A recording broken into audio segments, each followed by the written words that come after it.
ఈరోజు కూడా ఒక మంచి చిన్న కథతో మీ ముందుకు వచ్చాను. కథ చూశాక వెళ్ళిపోకుండా కాస్త నా మీద దయ ఉంచి నా ఛానల్ని సబ్స్క్రైబ్ చేసుకుని లైక్ చేస్తారని ఆశిస్తూ కథలోకి వెళ్ళిపోదాం. రాజు 6వ తరగతి చదువుతున్నాడు. అయితే రాజు ఎప్పుడూ తన తరగతిలో ఉండే స్నేహితులను వెక్కిరిస్తూ వాళ్లు ఏడుస్తుంటే చూసి రాజు బాగా ఆనందిస్తూ ఉండేవాడు. అలా చేయడం తప్పని మాస్టారు ఎంత చెప్పినా అస్సలు వినేవాడు కాదు. అలా ఉండగా ఒకరోజు కిరణ్ తరగతి గదిలోకి రాగానే అతని మాసిన చొక్కా వంక చూసి నవ్వాడు రాజు. అయినా కూడా కిరణ్ ఏమీ అనకుండా వెళ్లి మౌనంగా తన బెంచి మీద కూర్చున్నాడు. అలా ఆ రోజంతా రాజు హేళనగా నవ్వుతూ కిరణ్ని ఇబ్బంది పెట్టి తన మిత్రులతో కూడా బాగా ఏడిపించాడు. అలా వరుసగా కొన్ని రోజులు రాజు కిరణ్ని ఏడిపిస్తూనే ఉన్నాడు. అలా చేయడంతో కిరణ్ చాలా బాధపడ్డాడు.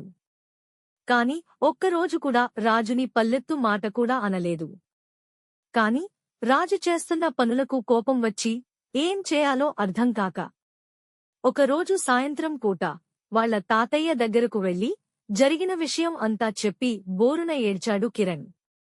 అప్పుడు కిరణ్ అవల్ల తాతయ్య నవ్వి రవిని ఓదార్చుతూ, మీ అమ్మకు ఆరోగ్యం బాగోలేకపోవడంతో నీ దుస్తుల్ని నువ్వే ఉతుకుంటున్నావు కదా. అలా రాజు వెక్కిరించిన ప్రతిసారీ నువ్వు నీ బట్టలను మరింత శుభ్రంగా నీట్గా ఉంచుకోవడానికి ప్రయత్నం చేస్తున్నావు. అంటే పనిని చక్కగా నేర్చుకుంటున్నావు. అంటే రాజు మాటలు నీకు మేలునే చేస్తున్నాయి కదా.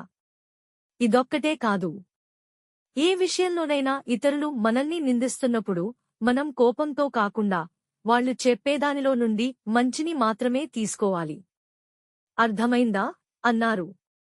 అలాగేనంటూ అక్కడి నుండి వెళ్లిపోయాడు కిరణ్.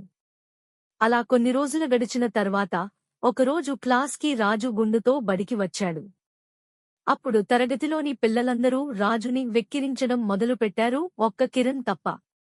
దాంతో ఆశ్చర్యపోయిన రాజు కిరణ్ దగ్గరికి వెళ్లి, నేను నిన్ను అందరికంటే ఎక్కువ వెక్కిరించాను. కాని నువ్వు మాత్రం నన్ను ఒక్కసారి కూడా ఏమీ అనలేదు. ఎందుకని అడిగాడు.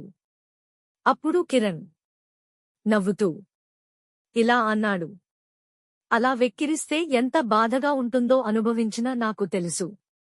కాబట్టి నేను ఎవరితో అలా మాట్లాడకూడదు అని నిర్ణయించుకున్నాను అని చెప్పేసరికి అప్పుడు రాజుకు తన చేసిన తప్పేంటో తెలిసింది. ఇక అప్పటినుంచి ఎవరిని వెక్కిరించడం చేయకుండా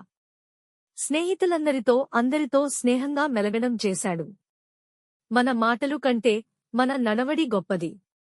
ఎవరైనా మనల్ని కించపరుస్తే మన ప్రతిస్పందన వాళ్లను మారుస్తుంది.